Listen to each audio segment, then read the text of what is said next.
It's like the idea of putting the oxygen mask on yourself first and then being able to help others.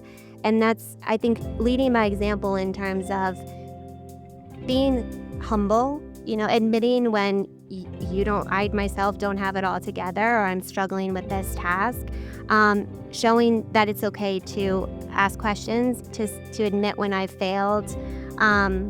There's so much power in that, and as people strive to become leaders, they think that they can't show that vulnerability, but it's so important. And when I think back on the people who've shaped my career as strong leaders, they just carried a sense of integrity that included being able to admit when they needed help, when they were wrong, when they couldn't do it on their own. Around the Table is an Illuminaire podcast hosted by John Healy and me, Carice Hutchinson. This podcast is powered by NewEda, developing the next generation of leaders. For over 2 decades, NewEda has partnered with the world's leading financial institutions and technology firms to build the skills, mindsets, and confidence their people need to lead in a digital world. From early career engineers to senior executives, their expert-led training programs help organizations accelerate transformation, adopt AI, and deliver real business impact. Learn more at neweda.com. Hello and welcome to today's conversation around the table. And Carice, this is the last in this current series. We've got to the end of the 7 words, 7 conversations, and 7 leaders. Today's word is a big word. It is balance, and I'm really looking forward to the conversation that we're going to have around the table. And for the conversation, we're joined by Caitlin Fitzpatrick, who has a long career at the Mars Agency in New York City, has recently moved to the Cotswolds, a beautiful part of the country. But I'm sure there's quite a bit of upheaval in that transition. So I'm really looking forward to hearing her story and hearing about balance. I know myself, in my career, I had a real career crisis in my 30s, where everything in my work life was going amazingly well, but from a home life, not so much so. I was doing so much travel away from home, so much I can remember. I woke up in a hotel all the way on business, and I went, what am I doing with my life? And I went into the office and I resigned. Really dramatic. So this word balance holds a lot of weight for me, and has really shaped quite a bit of my leadership journey. So I'm looking to compare notes with Caitlin, but it is a real crisis that many leaders out there, many of our listeners, will resonate deeply with balance as they seek to find it in their lives as well. But I think it's really important, before we actually hear from Caitlin, if perhaps you might give us the definition for balance and what we're orientating around in this particular conversation around the table. You're right, John. It's a big word, and it's probably one of the most common words that we hear in the vocabulary of leaders, but whether it's actually implemented and put into practice. So what are we talking about today? On one hand, we are talking about how we balance our professional side of our life as leaders. We often talk about being on the balcony, so that, balancing the vision and the strategy with on the dance floor, which is that engagement and empowerment with our staff.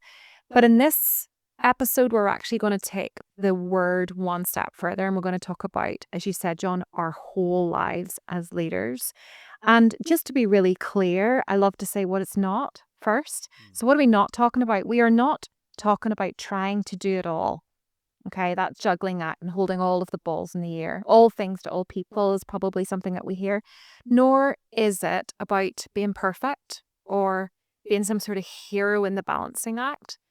Nor is it just as simple as, well, then just fit in a Pilates session once a week or download that mindfulness app. That's not just what we're talking about here. But what we are saying is that that humans are humans, that we are actually finite, we have limits. And we're talking about the type of leadership that we can cultivate across our personal and our professional lives, and how we hold that. And that will be different for us depending on our context and our age and stage in life. Well, I think that's us very well set up for the conversation, and I do agree. It's about how much energy can we hold within ourselves so we can actually do our best job. Caitlin, you are most welcome to today's conversation around the table. Thank you so much for being with us. And for all of our guests throughout the series, we have asked them to bring along an object, a book, or to talk about a piece of art or music that has really been important to them on their leadership journey and relevant to the topic under discussion.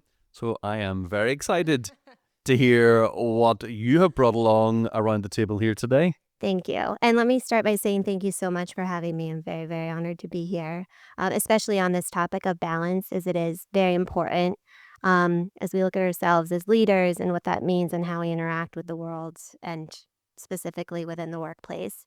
So I'm wearing my dad's watch, and that's the object that I brought today. It means a lot for a lot of various different reasons. My dad sadly passed a few years ago, so I'm very honored to be wearing his watch now. So when I look at it, obviously the first thing is it reminds me of him. And he was very impactful, I think, in setting an example for me when I was younger and instilling in me some of the characteristics that I brought forward now as to what it means to be a leader. And he just always provided the most sage advice. So, I so appreciate that.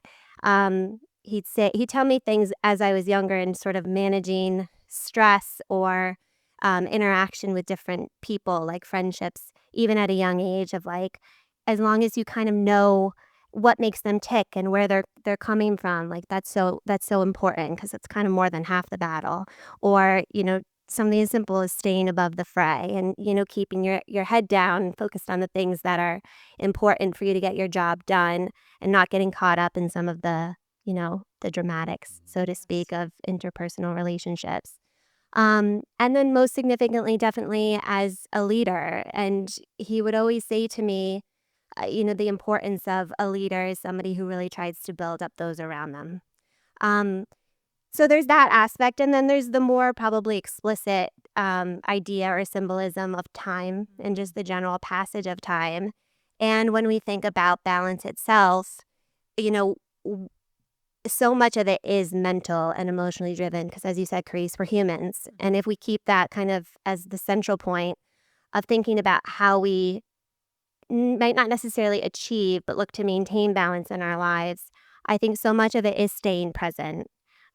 So we know very well that if you kind of dwell too much in the past or look forward and ruminate on things that have yet to happen, it can kind of create this instability within us. So sort of art, or maybe a part of the art of balance, is what does it mean to remain completely present at that moment in time, and then kind of let that be what drives your ways of seeking balance.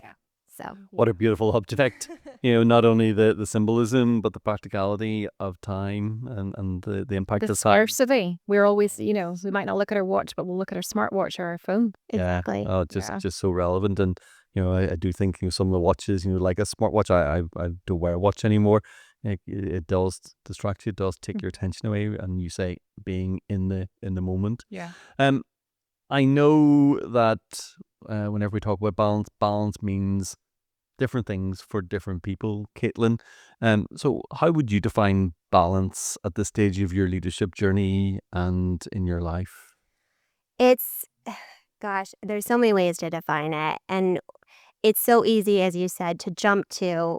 It's kind of figuring it out so you're just kind of sitting on that axis at just the right point, that everything is always falling into place, always at the right time. Balance, to me, specifically as a leader, is something that there's a privilege that comes with being a leader, but there's also a huge amount of responsibility, because the balance that we're talking about within a leadership function is maintaining, regulating your own emotions and how you interact with the world. And then it's also doing that for other people, the people that you're, expected to, and you're expected to really guide and influence and motivate. And so balance means so many different things. I think at the heart of it, it can shift with where you're at in life. I know that all too well with where I'm at in my transition right now.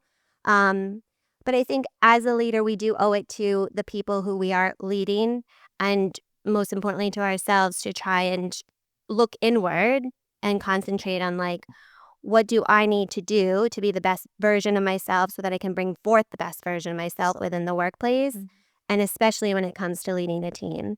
Um, so yeah, hopefully that helps answer it. There's so much I can say on it, and I'm sure we'll go into it much deeper as I well. think it's interesting what you said there about it changing over time. Yeah. You've had the big corporate life in New York City. You're now going through this transition phase into rural Ital in the Cotswolds in England, and getting married and changing perspective, restarting a career. How do you keep balance in the corporate world and on that personal world at the same time? Yeah, it's a great question. Um, so I've gone from really the busyness and the hecticness of a corporate job and living in New York. And it's true what they say. I mean, it's quite literally the city that never sleeps. And so with that comes a lot of this feeling that you need to kind of keep up. And I have done so much of that up until this point in both my life and my career, of, always focused on what's the next thing, especially in a career sense. Um, and so now it's been a massive shift. There's been so many different life changes where balance to me now is so different than what it was even 6 months ago, where I was getting ready to pack up my entire life and move it across the Atlantic, and winding down at my last job, and figuring out, planning for a wedding. And so now the biggest thing to me has been, in this transitional season, being able to settle into this space and time to reflect and look inwards, and to be okay with it not always being about moving forward, because that's part of being present. And so there's a lot of uncertainty as to what the next stage will look like for me, the next chapter in my career. I'm very fortunate to have a solid foundation from, with my partner, my husband. Um, but there's so much more that's unknown. And for me, balance right now consists of being okay with the unknown, and, and leaning into the excitement around it as well. Yeah. Yeah. Whenever, for me, I learned the importance of balance the hard way. Yeah, It, it hit me before I even realized that there was an imbalance between, the success I was having from a corporate side and actually what I was missing out on the personal side. So, what signals do you look out for to be able to notice that drift, so it doesn't come along Yeah. and derail you in your leadership journey? Yes. Great question. I mean, I definitely feel it physically. And the mind body connection, we hear so much about how intertwined, obviously, the two of them are. Mine does come out physically. Um, I think right before this, we were talking about the importance of sleep.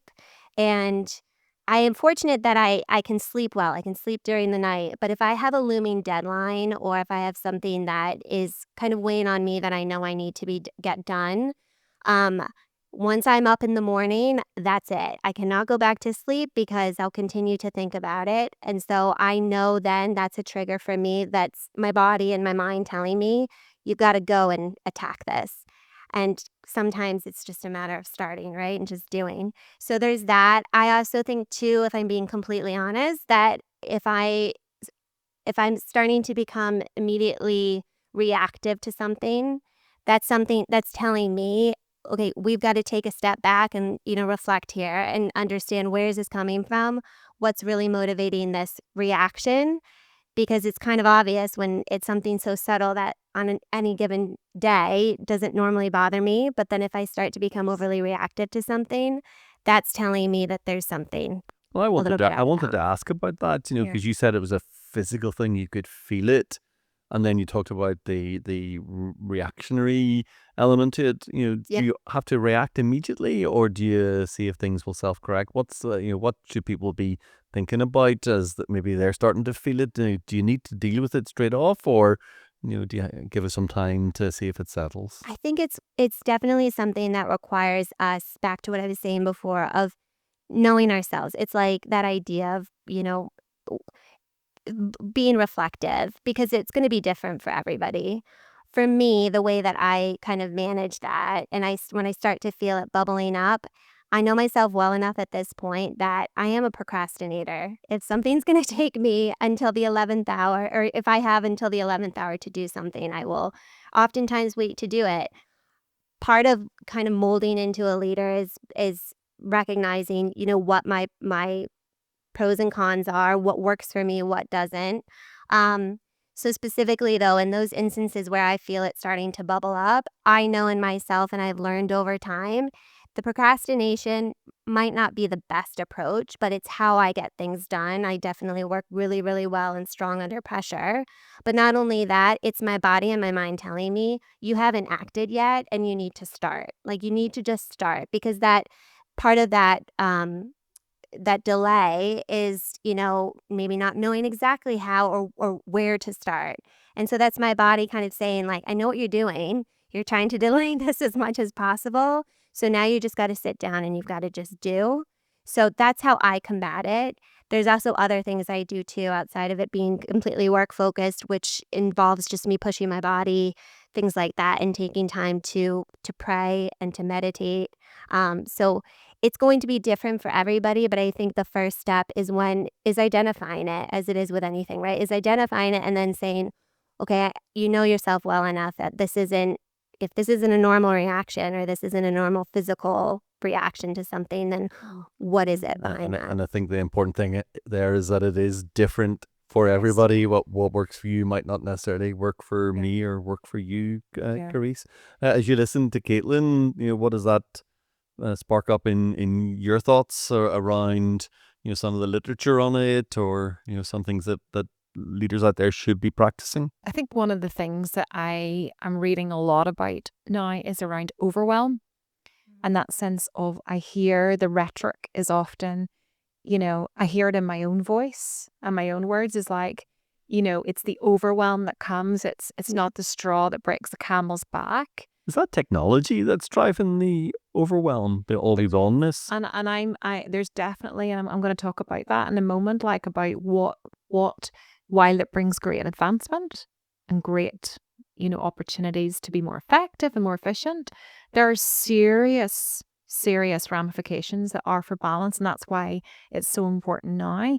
So I think there's the physical sign that you've talked about. So I'm just really curious around emotional balance. So how do you actually, there's a weight that leaders carry. Yeah. And it's not just physical in terms of the to-do list and the performance, but there's an emotional weight to the responsibility. And I think not least because of the human endeavor, the interaction with humans, and often we're taking their emotions on. Well, you alluded to that a bit, Caitlin. You talked about, yes, it's a privilege to be a leader, but also the weight of that responsibility. So so how do you? Yeah. It's massive, and it's taken a lot of time, and I by no means, cracked the code on it. But I will say about myself personally that I'm a yes person. So when it comes to leadership and support of those above me and key stakeholders and things like that, I admittedly overextend myself sometimes. And then on the other side of things, I think it's just so important to lead with integrity and kindness that I do always have an open door policy with my team. I know for myself that if ever I'm feeling like run down or I need help, like, I just want the best leaders that I've ever worked with are those who have that open door policy and allow me to interact with them. But the balance there is in maintaining my own emotional sort of levelness with interacting with others, is to ensure I'm not taking on their emotions. And the balance is, when do I instruct and when do I step back and let them maybe fail forward? Or when do I, give recognition to something that they've done, an achievement, versus when do I give that constructive feedback. And all in all, I think it's taken me a long time to learn this, but it's controlling the controllables, which I have power over. And those controllables are not other people. It's not how they're going to react. It's not how they're going to talk to me always. Sometimes nice, sometimes in a stern tone. And also setting boundaries too. And boundaries, I think, is another kind of buzzword, right? It is. But it's boundaries in that it's not an expectation of what I need other people to do for me to maintain my emotional stability. It's what do I need, and making sure that I'm being expressive with that and following through on what it is I'm setting. So there's that constant, that balance, right, in how you interact with people. And that's where, again, it's such a privilege because I do so love working with people and interacting and collaborating with people, and even more so helping to mold people underneath me. But I have been guilty at times of letting them overstep Yes. and giving myself to them emotionally, opening up to them, and kind of, I think, creating this space of like, well, we can just let it all unload. And it's like, that's not good for either of us Yes. either. Yeah. Well, what I heard you say is that you're a yes person, and I'm just wondering about why is it so difficult for us as leaders to say no? Yeah. And sometimes it is more appropriate to say no and to help others to take on to do it rather than taking it on for ourselves. So And even how you say no. Yes. It's like, I love this, but we just can't do it right now. Right. That's one of the things I'm sure you learned that too. Oh gosh. And there's so many times where I had to, again, learn the hard way. And, it's okay to say, we're going to come back to you with a timeline on this, and not having to give an answer one way or the other in the moment. And yeah, absolutely. No is very hard for me. No is a full sentence. And yeah, like technically speaking, that makes a lot of sense to me. And I know that to be true. But when you want to be seen as a teammate and somebody who's willing to put themselves out there and lead by example, saying no can be difficult. But I do think that there's a lot to be said for finding strength in what no can mean, and finding the strength side of that and not looking at it as a negative. And I think one of the other senses of balance that I think for listeners on this podcast that is, I think, would be really fascinating to hear about is the mental balance, because we talk about words, we've never had more information at our fingertips. We've never had the influx, whether it's emails, social media, all of the different channels. And it's very hard, John, is back to your point, is like the 24/7. So the mental load as well as the emotional load. And we definitely are seeing it in the workplace too, with the mental health crisis, in terms of people being able to cognitively process this and to keep it in balance. Mm-hmm. So just keen to hear, like, how do you do that as a leader? And then how do we then teach others? Yes. Again, it's sort of this new phenomenon of just being completely overstimulated at all times, with everything being at our disposal and so immediate. It's crazy that in the time that I left my last job, which was not that, it was only a few months ago, to where I am right now, like how AI has exploded and taken off, and it's learning even, new systems, what have you. But for me, I think it's prioritization is really important to me. And because I can get overwhelmed if I look at that inbox and everything's bold. I like to keep it as red as possible, even if I don't tackle it right away. But even that is a stimulus that's very overwhelming sometimes. So to me, it's being mindful of prioritization. And even more so, I think people have different perspective on this, but I do tend to lean into tackling the hardest thing first. I remember being in a meeting when I was kind of younger in my career, and it was an interagency meeting. So we were meeting with the advertising agency in their offices. And the head came in, and she was late and she was frazzled. And she said, I just got off a kind of difficult client call. She was like a 9:00 meeting. And she said, but you gotta tackle the hard things first thing. And she was like, I could do anything now for the rest of the day. So let's brainstorm. And that was an example of leadership to me. And I took that forward. And I hope that I can set an example to those around me as well within leadership and what tackling it from a mental state means. There's also a couple things too that I try to do, tools in my toolbox, so to speak, in terms of just removing distractions. So it's not picking up the phone or putting in, I don't put it in a different room. I'm not going to lie. It's with me usually all the time, except for right now. But if I need to focus on something, I do need to put it on the other side of the table. And in the start of the day, especially within a work environment, it's removing the distractions ahead of time as well. So just setting myself up so that that's not kind of, infiltrating. Carissa, you were setting it up there a bit in terms of course. talking about the kind of helping others with balance, and to maintain balance in our own lives. We're all so busy, we're working hard to keep a balance in our own lives. But what's the responsibility of leaders in terms of helping others, people who are working with them, people who they're working with, to maintain balance in their lives as well? I think it's so important. It's like the idea of putting the oxygen mask on yourself first and then being able to help others. And that's, I think, leading by example in terms of being humble, admitting when I myself don't have it all together or I'm struggling with this task, showing that it's okay to ask questions, to admit when I've failed.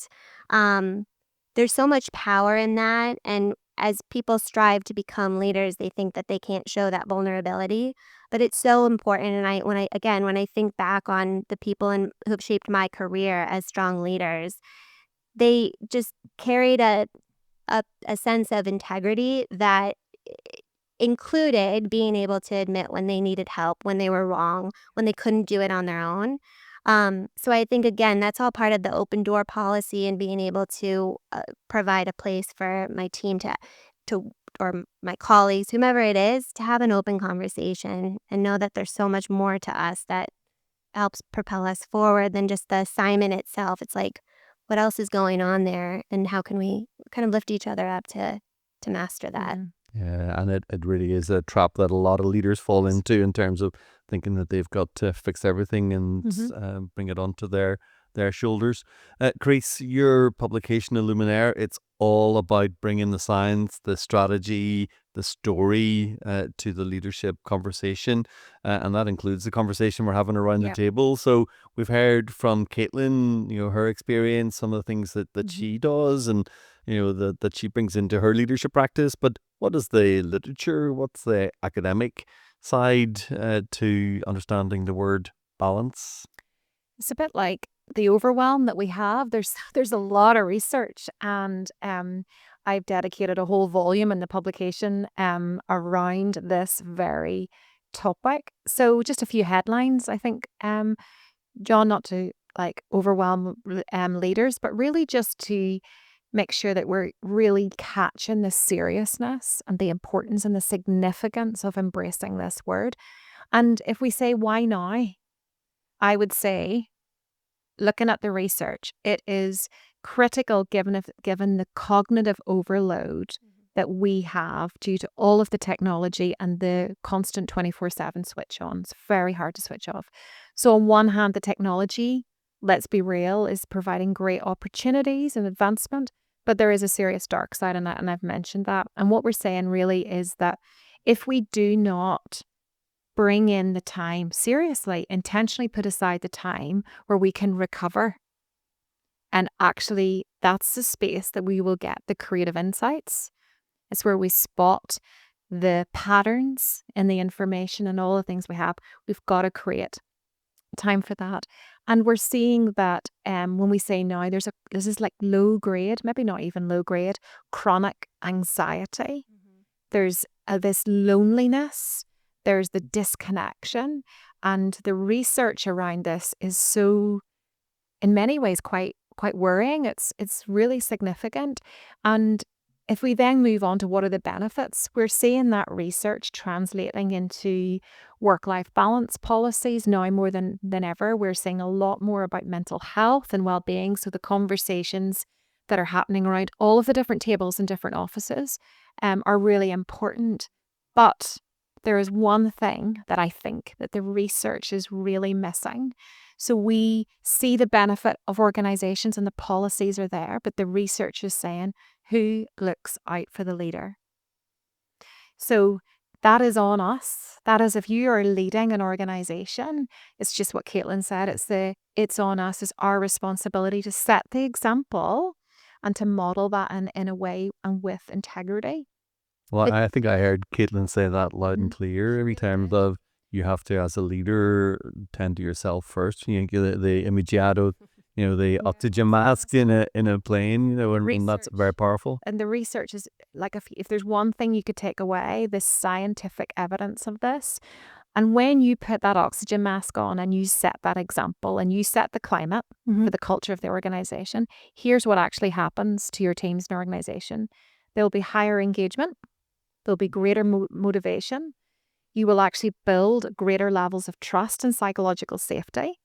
There will be higher staff morale. I'm sure a lot of leaders would love to see that in their organization. Better collaboration, one of the words that we've talked about in this series. It's really important in resolving conflict. There's greater clarity in communication. And really significantly, when we are operating in a way that we're in balance as leaders and we're holding all of those tensions, that we will actually have less bias, that we will actually be more inclusive in our behaviors.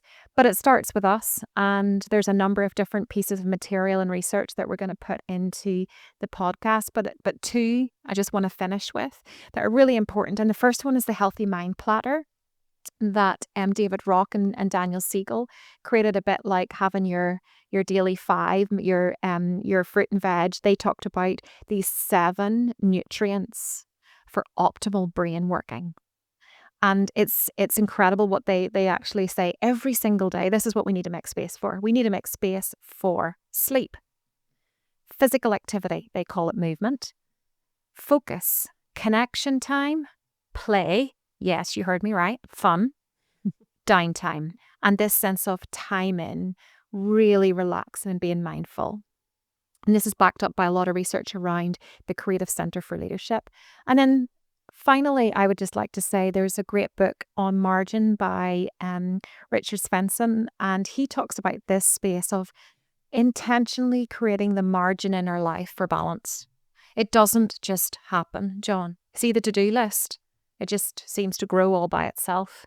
Margin, creating that space. So that is where we have to intentionally build it into our diaries. Put in the time for a walk. Put in the time. Make sure you have downtime before you go to bed at night.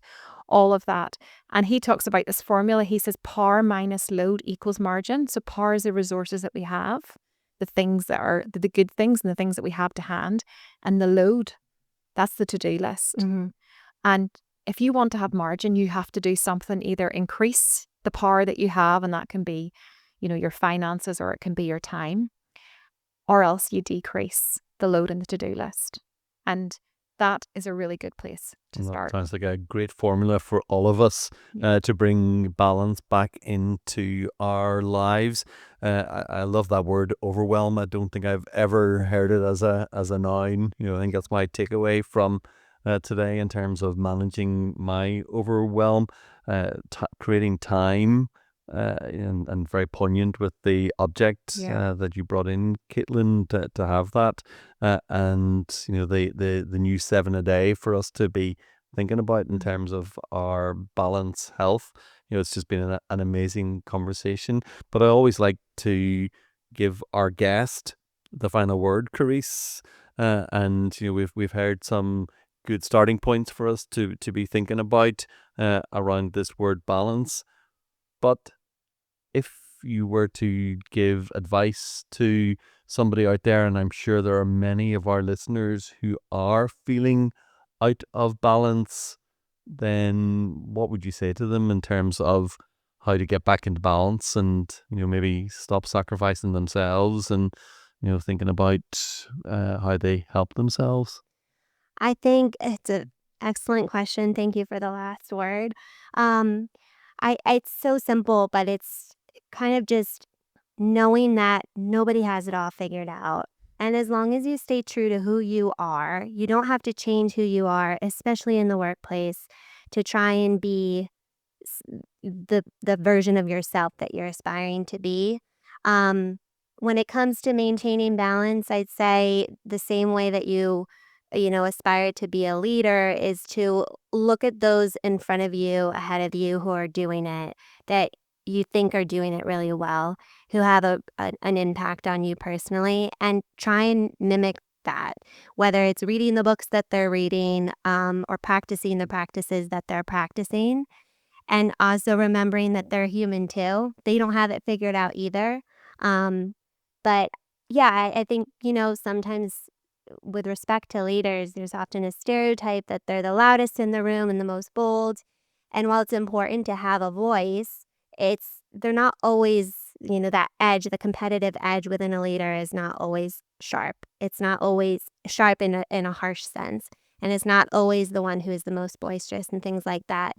And I think that, again, just kind of carrying yourself forward with that integrity that we talked about, and staying true to who you are. There's always going to be something that is a little off kilter within ourselves, whether it's the emotional or the physical, or the overwhelm, or the excess stimuli that we're faced with day in and day out.